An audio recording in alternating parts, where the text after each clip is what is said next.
Descubrir. Crear. Aprender. Participar. Televisión más internet. www.encuentro.com.ar.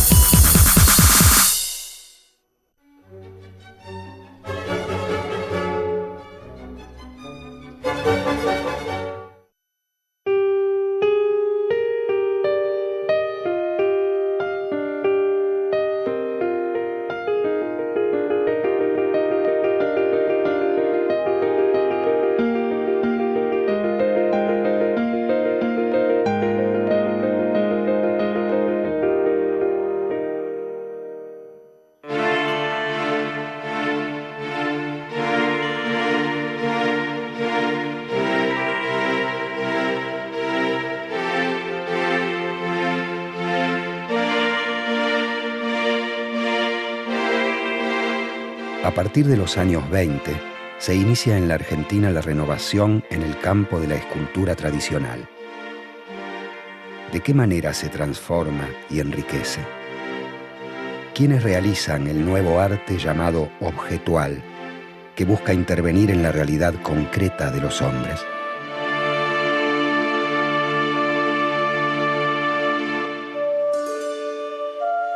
Una escultura es una obra que ocupa un volumen en el espacio, que representa en general figuras humanas y que suele tener una finalidad monumental y conmemorativa. Los escultores argentinos de principios del siglo XX, como Lucio Correa Morales o Lola Mora, sostienen este lenguaje académico. Rogelio Irurtia, el escultor más prestigioso y reconocido de esos años, recibe la influencia del francés Auguste Rodin. Son obras de Irurtia el monumento a Dorrego, el canto al trabajo y el mausoleo de Bernardino Rivadavia.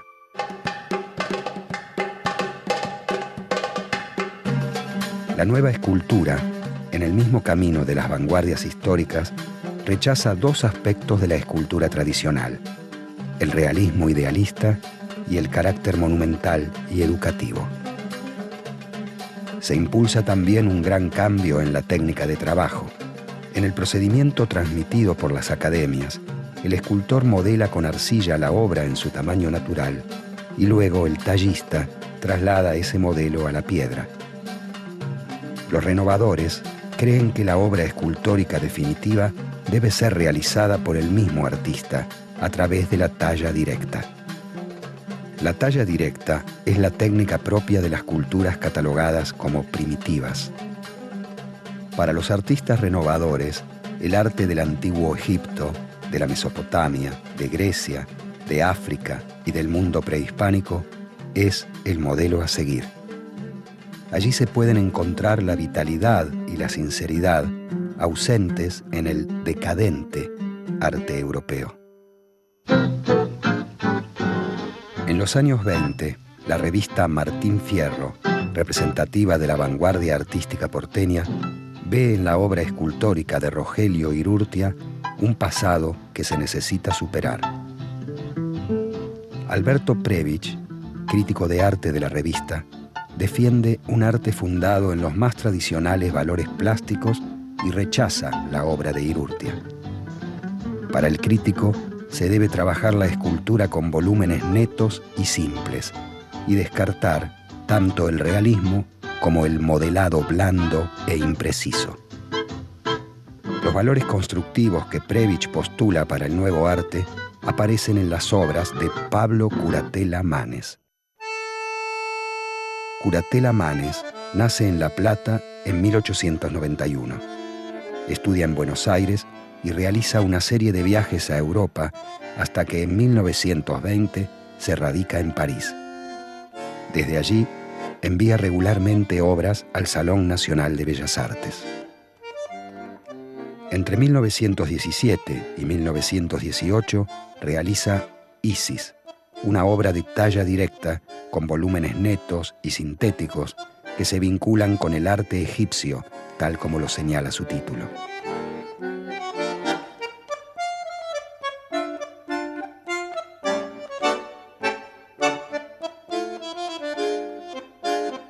En los años 20, sus obras, como El acordeonista o El guitarrista, presentan el juego de planos característico del cubismo.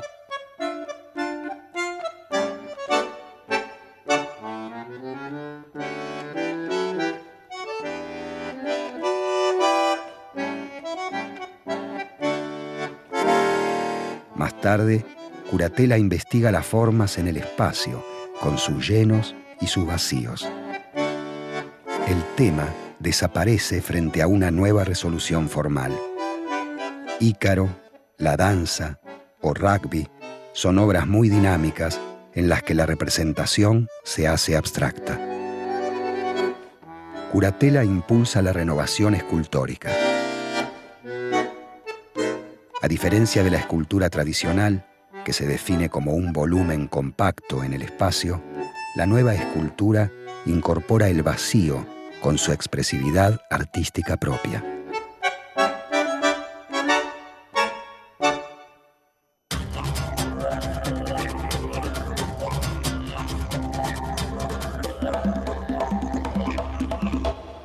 A mediados de la década de los 40, los grupos Arte Madí y Arte Concreto Invención realizan un aporte fundamental para la transformación de la escultura argentina.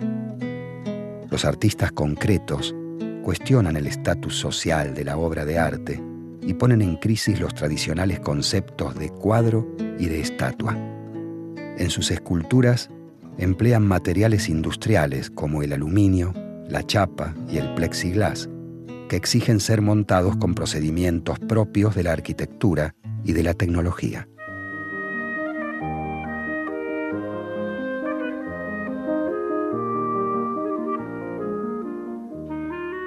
Ennio Iommi utiliza alambre de acero. Carmelo Arden-King, baquelita. Y Gyula Kosice, tubos de neón. Frente a estos materiales, el tallado y el modelado se muestran inútiles.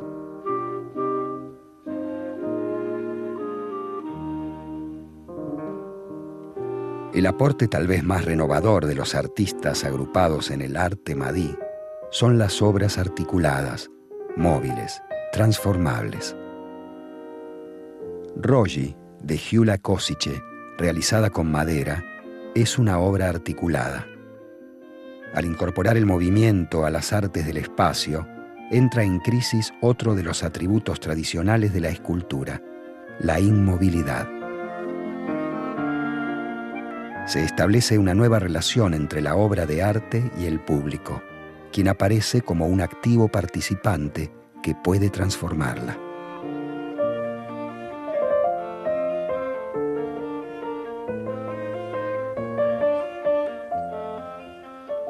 Carmelo Arden-King realiza La Boule Noire. En ella, la transformación depende de las corrientes del aire o del impulso que pueda imprimirle un espectador. En lugar de alzarse, como lo supone la tradicional categoría de escultura, estas obras cuelgan del techo. La escultura concreta es el más importante e inmediato antecedente del objeto artístico en Argentina.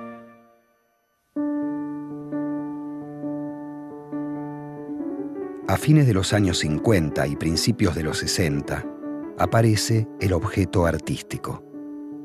Se trata de una obra de 3 dimensiones que difumina los límites entre el objeto cotidiano y la escultura o la pintura. El objeto cotidiano designa todo aquello que el hombre fabrica y que tiene una utilidad. El objeto artístico está concebido para ser contemplado estéticamente y, sin embargo, aparece ante nuestros ojos como un objeto cotidiano. Comparte la misma dimensión espacial que la escultura, pero al haber perdido la lógica del monumento, no lleva pedestal y se puede instalar en cualquier parte. El objeto artístico es una obra realizada mediante el montaje de elementos cotidianos, partes de máquinas, muebles, ropa, trapos, cartones, que adquieren la categoría de lo artístico. Esta operación de montaje tiene sus orígenes en el collage. Alrededor de 1912, Pablo Picasso y Georges Braque realizan obras cubistas en las que pegan papeles de periódicos. Incorporan lo no artístico al espacio de la obra de arte.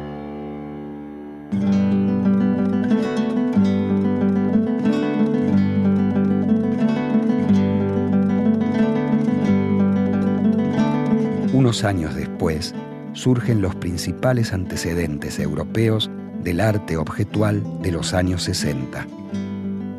Los dadaístas incorporan a sus obras telas, cajas y latas.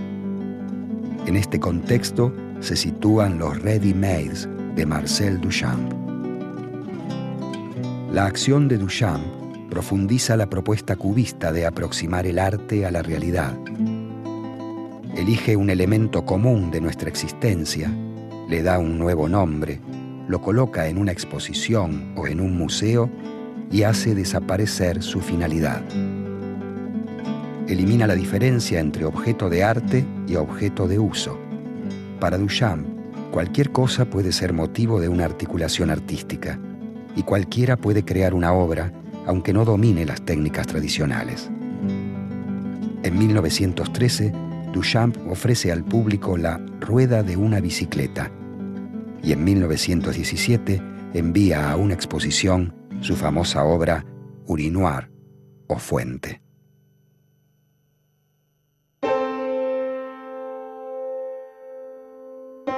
Los objetos surrealistas, vinculados por un encuentro azaroso dentro de la obra, niegan su utilidad y logran el efecto estético. La fusión del arte con la vida, uno de los aspectos más importantes de las vanguardias históricas, reaparece con fuerza a fines de los años 50 y le otorga su perfil propio a las vanguardias de los años 60. Durante esos años, el arte objetual alcanza su momento de máximo desarrollo. El objeto artístico rompe con la glorificación de la obra en el espacio. Puede ser colocado en la pared, colgado del techo o ubicado en cualquier lugar.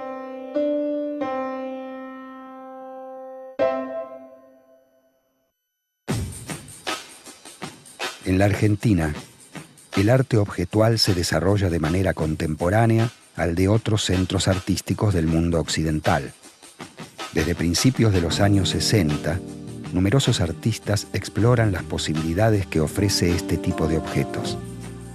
Entre ellos se encuentran Rubén Santantonin, Luis Alberto Güells, Marta Minujín, Alberto Heredia, Aldo Paparella y León Ferrari. El objetualismo se inicia en la Argentina en 1961, cuando Santantonin y Güells exponen en la Galería Lirolay.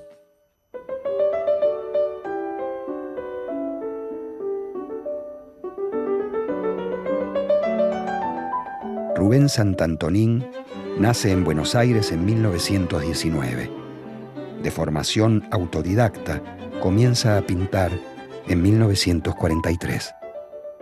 En 1961 expone Collage y Cosas. Las cosas están construidas con materiales precarios, cartón, trapos e hilos. Se sitúan entre la pintura, el objeto y el relieve. Son objetos amorfos e indefinibles.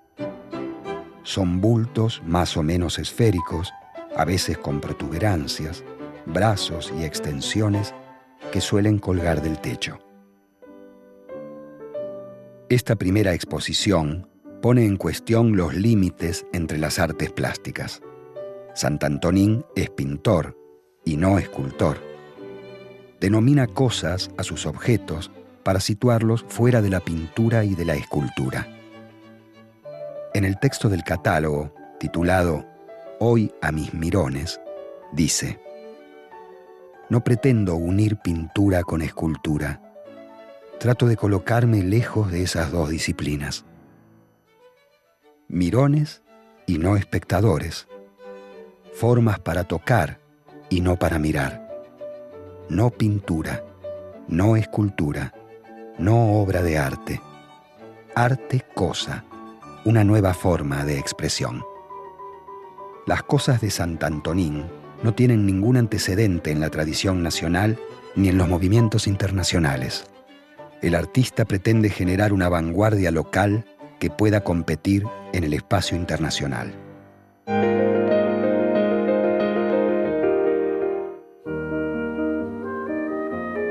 Luis Alberto Wells nace en Buenos Aires en 1939.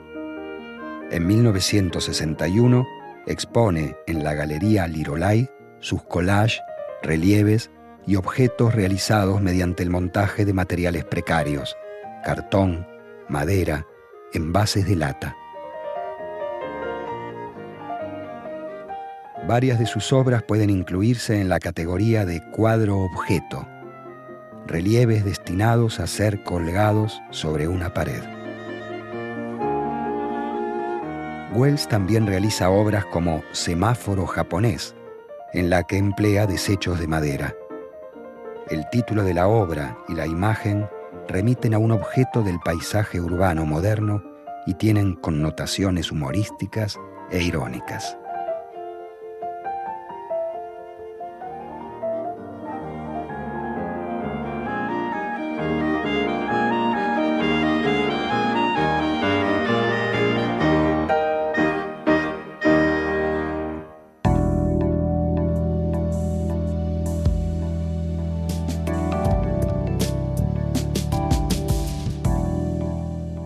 Marta Minujín expone sus colchones a principios de los años 60. Son obras realizadas con telas multicolores rellenas de goma pluma. Cada obra está formada por varias de estas piezas rellenas con distintos formatos y cosidas entre sí. Estos colchones, que no pueden mantenerse erguidos, atacan otro supuesto escultórico, el de la solidez. Poco después, también con colchones, Minujín realiza sus primeras obras penetrables, los eróticos en Technicolor, que exhibe en 1964 en el Instituto Di Tella. Del objeto artístico nos desplazamos a otra categoría originada en los 60, la instalación. El alegre colorido de estas obras y la apelación a un objeto cotidiano permiten incluirlas dentro de la estética del pop art.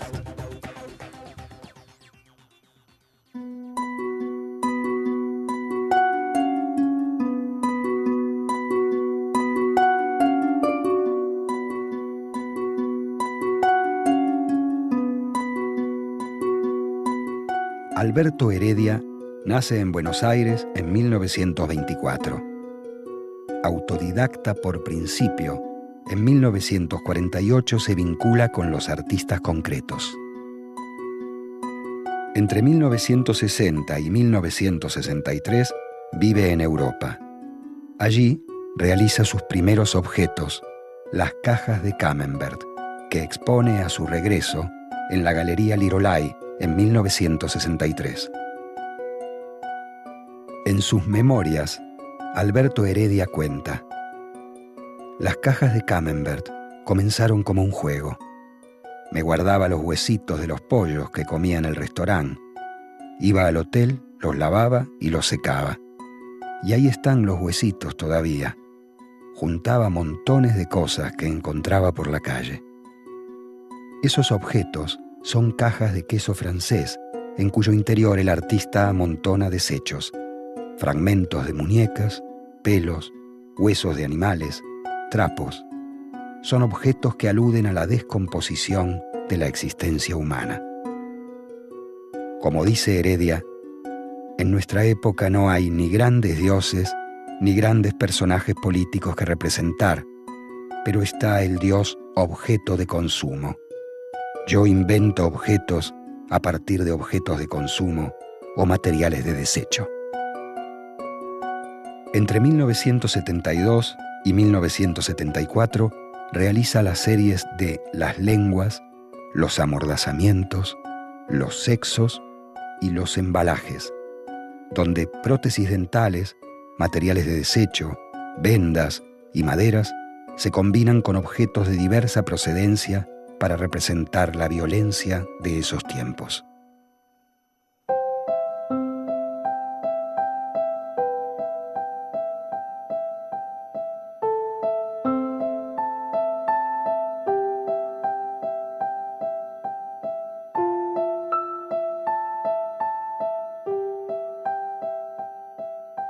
Aldo Paparella nace en Italia en 1920.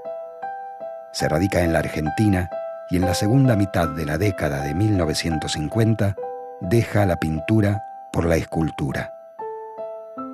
Sus obras objetuales comienzan en 1959 con la serie Sugerencias, donde emplea fragmentos de hierro soldados rescatados del material de descarte y chapas de aluminio. En los monumentos inútiles, trabaja con materiales precarios, madera, cartón y telas enyesadas. Paparella sostiene que se trata de monumentos romanos que transformó para convertir en algo actual, la expresión del hombre de hoy, el hombre destrozado.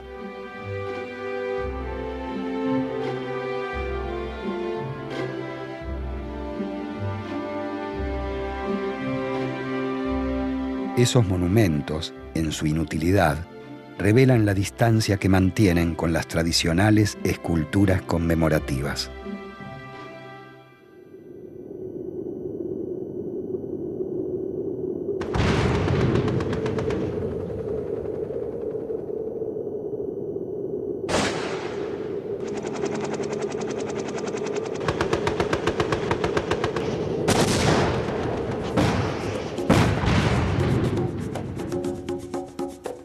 León Ferrari nace en Buenos Aires en 1920. A mediados de los años 50, expone esculturas en madera, yeso, metal y cerámica. En 1963 comienza una serie de dibujos escritos en los que experimenta sobre las relaciones entre el discurso visual, la palabra y la imagen. En 1965, Ferrari da un giro decisivo. Presenta La civilización occidental y cristiana para participar en el Premio Nacional e Internacional que organiza el Instituto Torcuato Di Tella. La obra resulta del montaje de una réplica a escala reducida de un avión con las insignias norteamericanas y de un Cristo de santería. En una estrategia compositiva propia del surrealismo y el dadaísmo, la obra reúne dos objetos muy distintos y de fuerte significación que adquieren un nuevo sentido. El Cristo de 2 metros de alto, crucificado en un avión que desciende en picada, genera una imagen amenazante que remite a la guerra de Vietnam. El título de la obra, La civilización occidental y cristiana, constituye el lema con el que el gobierno norteamericano resume los valores cuya defensa justifica la escalada militar en Asia. Un discurso que pronto también sería empleado por las dictaduras latinoamericanas. La obra se retira antes de la apertura de la muestra. El radicalismo político y las referencias religiosas contenidas en ella, a pesar del clima de libertad que exhibe el Instituto Di Tella, la hacen inadmisible. Una breve frase de Ferrari, incluida en el catálogo, lo señala. El problema es el viejo problema de mezclar el arte con la política. En la negociación con Jorge Romero Brest, director del Centro de Artes Visuales del Instituto Di Tella, Ferrari logra que se exhiban las otras obras.